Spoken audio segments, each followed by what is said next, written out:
அக்கா, நீங்க வேணா பாருங்க, இதுக்கான பலன் உங்களுக்கு உடனே தெரிய போகுது.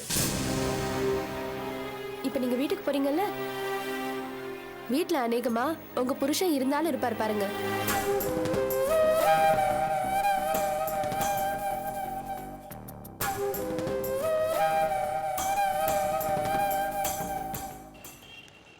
வாங்க ஃபாதர்.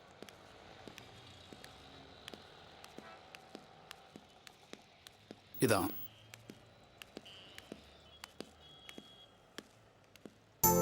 இதான் எங்க ஆஃபீஸ். ஓ,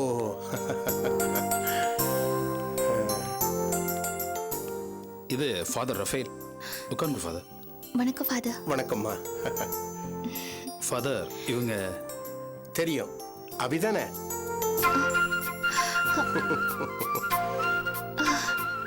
ஃபாதருக்கு அபிய தெரிஞ்சிருக்கு, அப்போ என்னையும் தெரியுமா ஃபாதர்?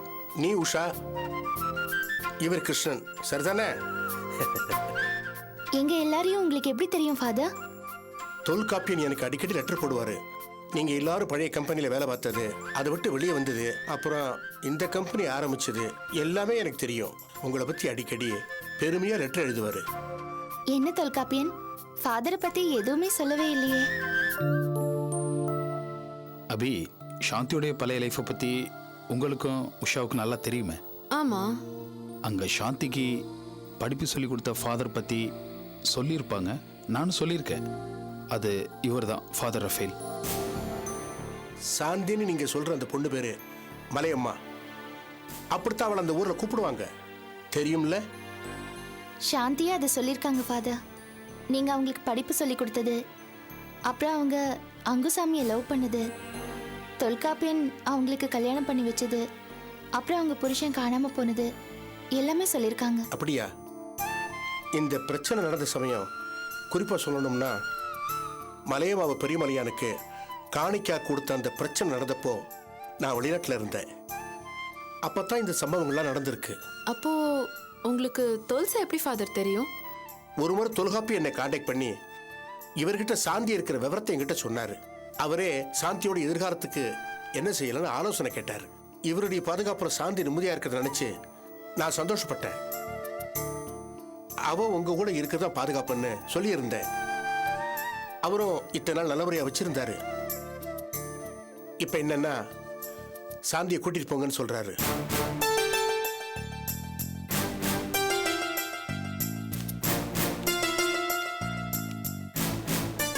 என்ன தொல்காப்பியன் இது, சாந்தியை அனுப்ப போறீங்களா? ஆமா. ஏன், என்னாச்சு? இதுல என்னங்க இருக்கு? நாம அவங்களோட நன்மையைத்தானே யோசிக்கணும். சரி, திடுதுப்புன்னு ஏன் இப்படி ஒரு முடிவு எடுத்தீங்க? இல்ல அபி, இது திடீர் முடிவு கிடையாது. நான் பலகாலமா பலமுறை யோசிச்சு எடுத்ததுதான். சாந்தி என் கூட இருக்கிறதுல எவ்வளவு சௌகரியங்கள் அவங்களுக்கு இருக்கோ அதே அளவு கஷ்டங்களும் இருக்கு அபி. சாந்தியுடைய வாழ்க்கையை இப்படியே போயிட்டு இருக்கட்டும்னு விட்டுடலாம். ஆனா எதிர்காலம்னு ஒண்ணு இருக்கு. இன்னைக்கு இருக்கக்கூடிய இந்த மாதிரியான ஒரு நிலைமை அடுத்த 10 வருஷத்துக்கு அப்புறமா இருக்குன்னு நாம எதிர்பார்க்க முடியாது இல்லையா? சாந்தியை நம்பி அவங்க குழந்தை இருக்கு. சாந்தி சொந்த கால நிற்கிறது தான் நல்லதுன்னு நினைக்கப்படுது. இனிமே சாந்திக்கு பெரிய மலையான நாட்களால எந்த தொந்தரவும் இருக்காது. ஃபாதர் அந்த கான்வென்ட்ல அவங்களுக்கு ஒரு நல்ல வேலை கொடுக்க முடியும்னு சொல்றாரு. அங்கேயே குழந்தைக்கும் நல்ல கல்வி கிடைக்கும்.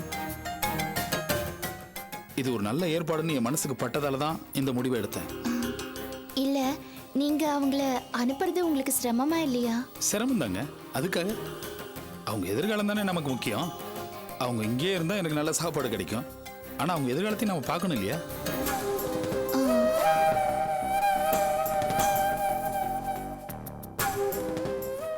சரிங்க ஃபாதர், சாந்தி எப்போ கொடைக்கானல் கழிச்சிட்டு போறீங்க? எனக்கு 2 நாள் இங்க வேலை இருக்கு. லஸ் சர்ச்சில் ஒரு பிரார்த்தனை இருக்கு, அதை முடிச்சுட்டு தான் கிளம்பணும். போறப்போ சாந்தியும் குழந்தையும் கூட அழைச்சிட்டு போறதா இருக்கேன். சாந்தி கிட்ட இத பத்தி பேசியாச்சா? இல்லைங்க, இனிமே தான் பேசணும். சாந்தி இல்லையா வீட்டில்? வெளியில போயிருக்காங்கன்னு நினைக்கிறேன். ஓ, வாமா. ஃபாதர், இது சாந்தியோட குழந்தை. அடேடே, உன் பேர் என்னடா கண்ணு? செல்வி. செல்வியா? இந்தா சாக்லேட்டு. Thank you. ஃபாதர், சாந்தி வந்ததும் பேசிடலாம். அது வரைக்கும் உள்ள ரெஸ்ட் எடுங்களேன். இல்ல தொல்காப்பியன், எனக்கு கொஞ்சம் வேலை இருக்கு.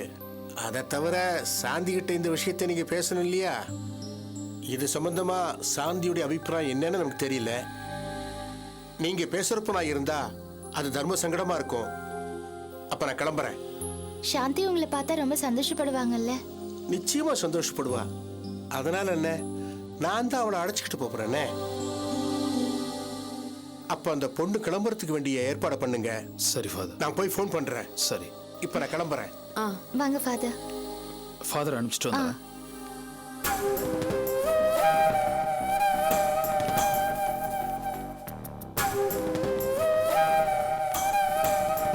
பார்த்து ஃபாதர்.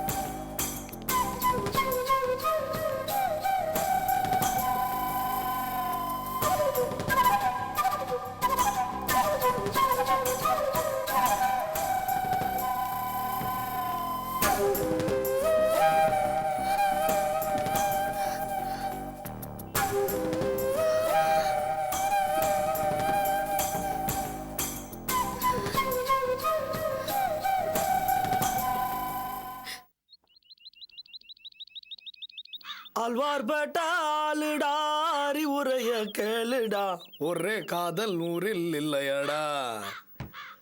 காதல் போயின் சாதலா, இன்னொரு காதல் இல்லையா, தாவணி போனா சல்வார் உள்ளதடா. 12 வயசில் மனசில் பட்டாம்பூச்சி பறக்கும். என்னம்மா துணி துவைக்க போறீங்களா? இல்லம்மா, துணியெல்லாம் அவுத்து போட்டு கேப்ரேட் டான்ஸ் ஆட போறேன். ஐயோ பாரு. என்னம்மா நீங்க, உங்களை பார்த்தா பாவமா இருக்கு. சரி துணியெல்லாம் நான் துவைச்சு தரலான்னு பார்த்தா இப்படி கோச்சுக்கிறீங்களே. அதெல்லாம் ஒண்ணும் வேணாம், நாங்க பாத்துக்கிறோம். நீ உன் வேலையை பாரு போ. பரவாயில்ல மாமா, இதெல்லாம் ஆம்பளை செய்யற வேலை இல்ல, நானே துவைச்சு தரேன். ஏய் ஏய் ஏய் விடு விடு. ஏய் நீ போற மாதிரி அரப்பாவடா நினைச்சியா? இதெல்லாம் ஜீன்ஸ் பேண்ட், இதெல்லாம் துவைக்க தனி டேலண்ட் வேணும். அதெல்லாம் நான் நல்லா துவைப்பேன் மாமா, நீங்க கொடுங்க. ஐயா விடு. கொடுங்க மாமா. ஐயோ ஐயோ கொடுங்க. விடு. ஐய் விடுன்றா. கொடுங்க, நான் துவைச்சு தரேன்னு சொல்றேன். கொடுங்க மாமா. கைடு. நீங்க கொடுங்க, நான் துவைச்சு தரேன். டபாரே கொடுங்க மாமா. ஐயோ ஐயோ ஐயோ அம்மா. ஐயோ போச்சுடா. ஐயோ. ஐயே, என்ன மாமா இது? எப்பையில இருந்து இதெல்லாம் போட ஆரம்பிச்சீங்க? ஏய் இது என் பொண்டாட்டி துணி, போடு. சரி, இதையெல்லாம் எப்ப இருந்து துவைக்க ஆரம்பிச்சீங்க? துணியா போட்டல, போ கிளம்பு. ஏண்டி சுந்தரி, எதுக்குடி இப்படி விவகாரமான கேள்வி எல்லாம் கேட்டுட்டு இருக்க? சார் கோவப்படுறாரு பாரு. பாவம் பா ராஜேஷ்னி, முழுசா மான மரியாதை போயிடுச்சு. பொண்டாட்டியோட துணியை துவைக்கிற அளவுக்கு முன்னேறிட்ட. என்ன கிண்டலா? இது என் பொண்டாட்டி துணி, அவ படிக்கிறா, வேலை ஜாஸ்தின்னு நான் துவைக்கிறேன். இதுல என்ன நீ பெருசா கண்ட? எனக்கு வெட்டி கௌரவம்லாம் கிடையாது. சும்மா அக்கறைப்படுற மாதிரி பிலிம் காட்டுற வேலை நீ என் கையில வச்சுக்காத. கிளம்பு, ஏதாவது பெனாத்தி. ராஜேஷ், நீ உன் பொண்டாட்டியோட துணியை துவைக்கிறது எனக்கு சந்தோஷம் தான்ப்பா. என்ன ஒண்ணு, இந்த மாதிரி எல்லாத்துலயும் அந்யோன்யமா இருந்திருந்தீங்கன்னா நல்லா இருந்திருக்கும். பாவம், நீ தான் கொடுத்து வைக்கலையே. பொண்டாட்டியோட துணியை துவைக்கிறதோட சரி, வேற என்ன அனுபவிச்ச வாழ்க்கையில சொல்லு. என்ன பேசுற நீ? எதா இருந்தாலும் புரியுற மாதிரி பேச. இந்த யாடா கூடமா பேசுற வரலாம் வேணாம். உடச்சி சொல்லவா? வெக்கம் இல்லாம நீ உன் பொண்டாட்டியோட துணியை துவைக்கிறியே, உனக்கு அவ என்னைக்காவது பொண்டாட்டியா இருந்திருக்காளா? நீ ஆம்பளையா லட்சணமா புருஷனா இருந்திருக்கேன்னு சத்தியம் பண்ணி சொல்லு பாப்போம். ஏதோ ஒரு நாள் அவ கை வாங்கினா, அதை வச்சு நீ. அடச்சி, நான் சொல்றது என்ன, நீ பேசுறது என்ன? அவளுக்கு தாலி கட்டிருக்கியே, நீ பொண்டாட்டின்னு வர நீட்டி தொட்டிருக்கியா சொல்லு. ஏதாவது நீ பாட்டு சொல்லி இருக்காத. என்ன என்ன வாய் மூடி போச்சு? எனக்கு எல்லாம் தெரியும்டா, ஆனா நீ ஏன் இப்படி வெக்கம் கட்டு போனேன்னு எனக்கு தெரியல. அண்ணி இத பாருங்க, இதெல்லாம் தேவையில்லாம வெளியே பேசாதீங்க. அப்பா அம்மாவுக்கு தெரிஞ்சா சங்கடப்படுவாங்க. எல்லாம் சரியா போயிடும். நீ என்னடா சரியா போகும்? ஒன்னவ கால் துடைக்கிற மிதியடி மாதிரி தான் வச்சிருக்கா. மேனியை மினுக்கிறதோ காலேஜுக்கு போறேன்னு சொல்றதுக்கு தான் அவளுக்கு நேரம் சரியா இருக்கு. ஒன்னவ புருஷனா நினைக்கிறாளா? நீ நல்லவன் தான்ப்பா, அவ மேல உயிரியே வச்சிருக்க. அவ அதை புரிஞ்சு நடந்துக்க வேண்டாமா? அப்படி என்னதான் நீ தாழ்ந்து போயிட்ட? உன் லட்சணத்துல ஒரு மாப்பிளைய வேற எங்கேயாவது தேடி கண்டுபிடிக்க முடியுமா? ரொம்ப தான் ஆடுறா, நீயும் இடம் கொடுக்குற. அவளை அவ அக்காக்காரு வீட்டை விட்டு துரத்தி விட்டுட்டா, அதனாலதான் இங்க இருக்கா. அவ இத புருஷன் வீடுன்னு நினைக்கலப்பா, வேற வழி இல்லாம தான் இங்க இருக்கா. இது பார்ப்பா ராஜேஷ், நான் கொஞ்சம் இடக்கு முடக்கா பேசுவேனே தவிர எனக்கு எப்பவுமே உன் மேல அக்கறை தான். நீ என்ன கொலை குத்தம் பண்ணிட்டேன்னு உன்னை தொட விடாம அலட்டிக்கிட்டு இருக்கறா. நீ பணக்காரன் போய் சொன்னது அத்தான் பெரிய தப்பா? ஆனா அவ மட்டும் நீ பணக்காரன் சொன்னதும் ஈன்னு பல்ல இடிச்சிட்டு இப்ப மாறலாமா? இது அசிங்கம் இல்லையா? இது நீ அவகிட்ட நாக்கு புடுங்குற மாதிரி கேட்டிருக்கணும். நீ என்னத்த? இல்ல நீ சூழ்நிலை அதான். அட போப்பா, இந்த சிரிக்கி நீ இவ்ளோ பண்ணியும் மாமா மாமான்னு உருகிட்டு உன் துணியை துவைக்கிறா, உனக்கு சோறாக்கி வைக்கிறா. ஆனா நீதான் நல்லது எது யாரு கெட்டவங்கன்னு புரிஞ்சுக்காம இருக்க. இடம் தெரியாம தலையை விட்டுட்டு அவஸ்தைப்படுற.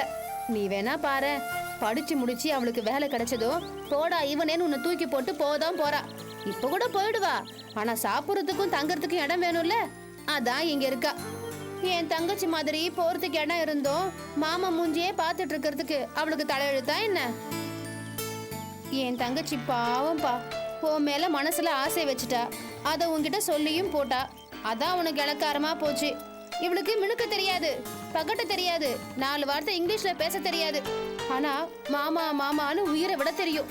இப்ப கூட பாரு, உனக்கு பிடிச்ச புளிக்குழம்பு பண்ணி வச்சுட்டு தான் இங்க வந்திருக்கா. ஏ சுந்தரி போடி, மாமனுக்கு பசிக்கும், நீயே போய் சாப்பாடு போடு போ. இந்த துணியை நான் துவைச்சுக்கிறேன், கூட்டிட்டு போடி. வாங்க மாமா, நான் உங்களுக்கு சாப்பாடு போடுறேன், வாங்க. போப்பா.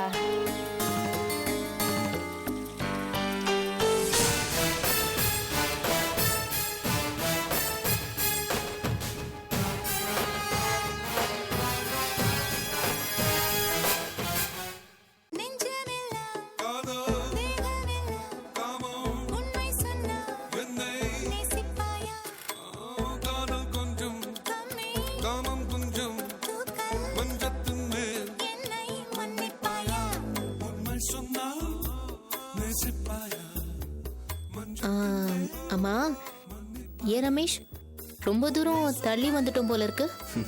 ஆமா.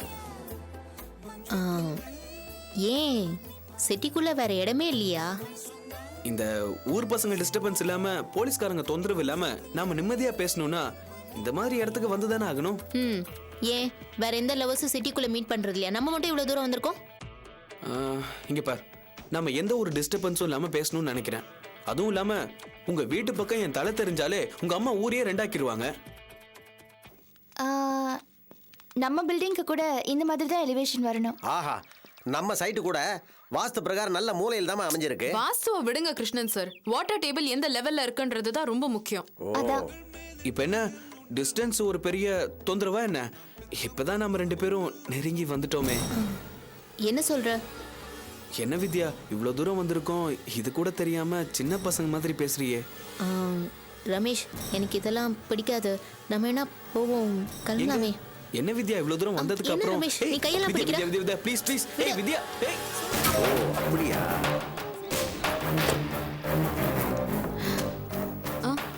அங்க பாரு, யாருன்னு? வித்யா தானே? ஆமா. அவன் எதுக்கு கையை பிடிச்சி இழுக்கிறா? வா. ஏய், நான் சொல்றது கேளு ப்ளீஸ். ஒரு 10 நிமிஷம் நான் பேசிட்டு போயிடலாம். வித்யா, ப்ளீஸ் வித்யா.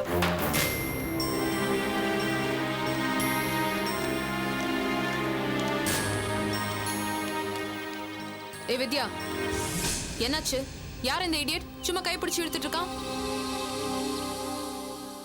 என்ன வித்யா இதெல்லாம்? இந்த இடத்துல உனக்கு என்ன வேலை? எனக்கு எதுவும் சரியா படல. இங்க பாருங்க, இது உங்களுக்கு சம்பந்தம் இல்லாத விஷயம். உங்க வேலையை பார்த்துட்டு போங்க. நான் அப்படியே சும்மா வந்தேன். என்னது, சும்மா அப்படியே வந்தியா? சிட்டில இருந்து எவ்வளவு தூரம் தள்ளி வந்திருக்க தெரியுமா உனக்கு? ஏன் இவன் கூட எல்லாம் வர, அதுவும் இவ்வளவு தள்ளி தூரமா? வயசு பொண்ணு நீ, அதை ஞாபகம் வச்சுக்கோ வித்யா. ஏய் இத பாரு, எதுக்கு சம்மந்தம் இல்லாம நீ இதுல தலையிடுற?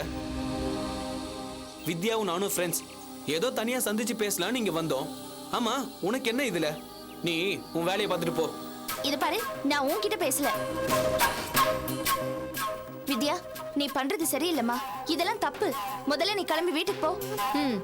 எனக்கு உத்தரவு போடுறதுக்கு நீங்க யாரு மேடம்? எனக்கு உங்களுக்கும் என்ன சம்பந்தம்? இது பாரு, உனக்கும் எனக்கும் எந்த சம்பந்தமும் இல்லைன்னே இருக்கட்டும், அது பிரச்சனை இல்லை. ஆனா நீ பண்ற காரியம் உனக்கு தான் கெடுதல், புரியுதா? அப்பாக்கு தெரிஞ்சா அவர் எவ்வளவு வேதனைப்படுவார் வித்யா. தயவு செஞ்சு இந்த மாதிரி தப்பு பண்ணாத, வீட்டுக்கு கிளம்பு. என்ன தப்பு தப்புன்னு தம்மட்டம் அடிச்சுட்டு இருக்கீங்க. ஒன்னும் இல்லாத விஷயத்தை எதுக்கு பெருசு பண்றீங்க? சேச்சே பெருசு படுத்தல வித்யா. எனக்கு உன் மேல அக்கறை இருக்கு. இந்த வயசுல இந்த மாதிரி தோன்றது சகஜம்.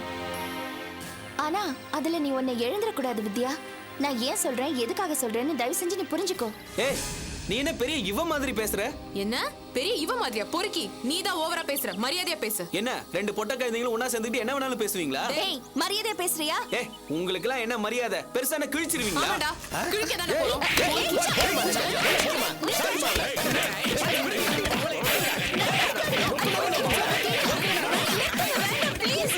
சொன்னா கேளுங்க. வேண்டாம் ஸ்டாப் இட்.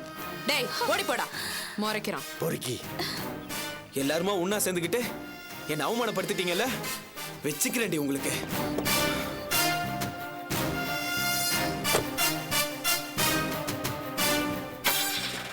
சாதாரணமா பேசிட்டு இருந்தீங்களா, திட்டம் போட்டு கேவலமாக்கி அசிங்கப்படுத்திட்டீங்களா? இவனெல்லாம் போலீஸ்ல ஒப்படைக்கணுமா? கொஞ்சம் சும்மா இருக்கீங்களா? இந்த பொண்ணு எனக்கு வேண்டிய பொண்ணு. நீங்க போங்க போங்க சார் போங்க. போங்க. வா வித்யா போலாம். கையெடு. ஏய் வித்யா. ச்சே. உஷா எதுக்கு உஷா அவனை செருப்பால அடிக்கணும்? வேற என்ன அப்படி பண்ண சொல்ற? பொறுக்கி அவன் எப்படி பேசுறான் பாரு. அவனை கொன்னே போட்டுருக்கணும் இன்னைக்கு. ஓ காட்.